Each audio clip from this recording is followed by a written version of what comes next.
you, Kwame.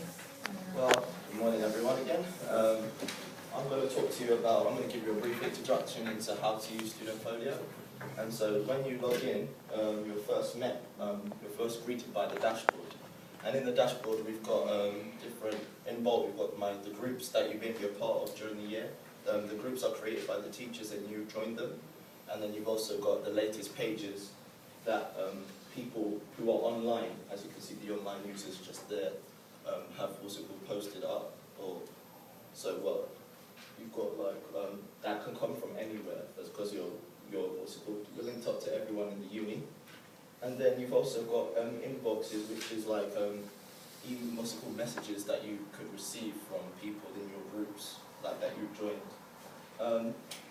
If you come here towards links and resources, it will also, if you don't understand, you need to go back and see how studentfolio is used in your personal time, you can also just click on this, how studentfolio is used, and then you can see here that it will show you everything that you need to know about how to build a CV, feedback, and how to submit a page for assessment. The ones I would highlight for you guys, will probably be the building a CV, because you're all third years now, and so you're going to be going out into the big wide world for jobs and stuff. And also how to submit a page for assessment and feedback, because you're going to probably post pages up for either your colleagues or your tutors to know, and so if their feedback will help you how to improve the CV or how to improve the page that you've posted up. And now I'll pass on to Alex. Morning. Good. Right, so moving to what the girl said, this is our content section. So this is where you're going to have mainly add and edit all the information you're going to put in there. So it varies from personal information, obviously to profile. So as you can see here, scroll through. I mean, Dom over there's put some stuff in there, a little bit about himself, what he's doing. Your profile pictures, which is literally almost like Facebook in terms of you can import pictures from your computer or things online that you can put in there. Files is where you're going to put all your things that you're going to want to publish later on throughout the year in the course that you want to assess. So as you can see here, this is all our stuff from last year. All our different modules and stuff that's got eventually assessed and feedback given, and it makes up the whole portfolio as a whole. Go to journals, which is much of the same thing. Dom's apparently only got one journal. As you can see here, it's quite wordy, but again makes up quite a lot of the portfolio when it comes down to the final piece. Resume, as Kwame was talking about, is just literally your CV. We did that as one of our first kind of intros to studentfolio. It's relatively easy, if we're being honest. I mean, it's quite hard to mess it up, but it's also quite easy to get confused with what you're doing.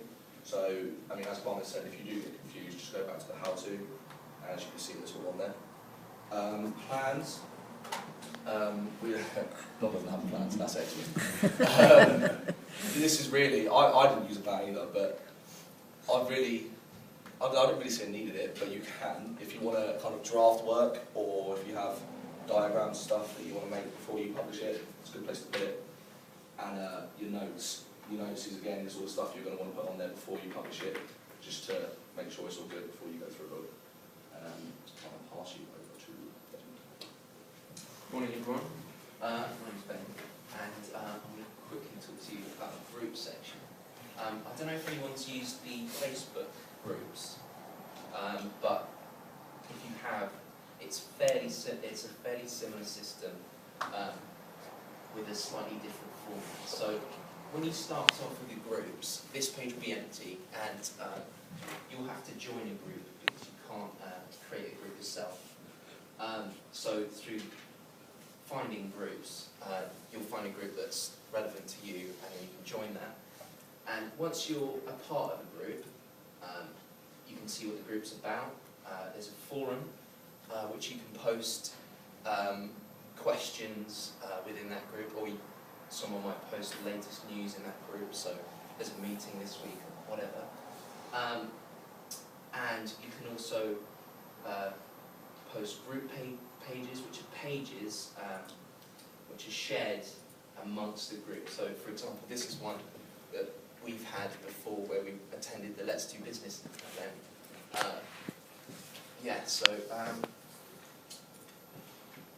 These pages can be grouped together into a collection where you can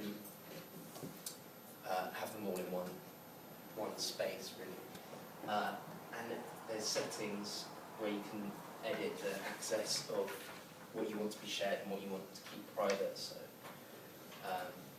here, for example, we've got all the list of who's can currently access the page that we're looking at now. These can be removed and separate groups can be added. Also, it can be changed into a public, it can be publicly shared as opposed to privately shared.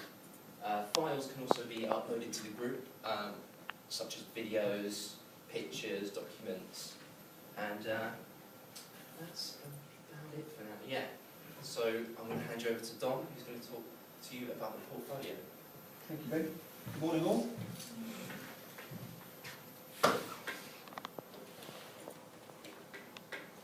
Okay, so the portfolio, as the name suggests, is really a centralised place where you're taking all your files, journals, videos, pictures, any work you have done, and you put it in one place to share with whomever you want to, and also at a later stage when you finish your time here at university to export either to a website of your choice or to another provider of the similar content, which in this case would be PebblePad, eProgress, ePep. It's Leap 2A technology, so it has to be compliant with that. So providing you can either use these people here or indeed have your own website, you can export this material like so for prospective employers to view. Also, of course, you can print it off, have it in paper version, and it's really essentially like an artist portfolio. So you can go through your work you've amassed over the last 3 years, show evidence of learning, projects, all the work completed in various different formats. You can also bring into this external sources such as Google and YouTube, videos from those sources, and embed it into the material. So this is really just the final resting place, if you like, of the material that you decide to show the rest of the world, essentially. So you can have piles of work elsewhere, but you may not decide that it's essentially fit for purpose, or you want other people to see it. So you bring in your best stuff, put it in here, publish it, share it, and hopefully a prospective employer will be very impressed with what they see and you'll get the job. And that's about it. Thanks very much for listening to me.